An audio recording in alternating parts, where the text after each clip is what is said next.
অকৃতজ্ঞ মানুষের চোখে লজ্জা শরম থাকে না, এদেরকে আমাদের ভাষায় বলে চোখ ফুডা। এই টাইপের মানুষদের আপনি যদি নিজের কলিজাও খাওয়াই দেন, তারা কখনো আপনার শুকরিয়া আদায় করবে না। তাই আমি বলবো স্বার্থপর হন। তারা যেমন তাদের স্বার্থ চিন্তা করে, অবশ্যই আপনি আপনার স্বার্থই চিন্তা করবেন। এটা রাইট আপনারই আছে। বোকার মতো তাদের কথা চিন্তা করে নিজের শখ আহ্লাদ কেন বিসর্জন দিচ্ছেন? তাই আমি প্রত্যেকটা মানুষকে বলবো, নিজের মতো করে বাঁচুন। কে কি বললো, কে কি করলো, ওগুলা দেখার সময় আপনার নাই। ঠিক আছে?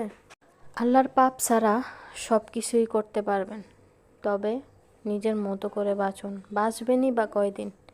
2 দিনের দুনিয়া। আজকে মরলে কালকে 2 দিন, তারপরের দিন আপনার নিয়ে সবাই গসিপ করা শুরু করবে। সো নিজের মতো করে বাঁচুন।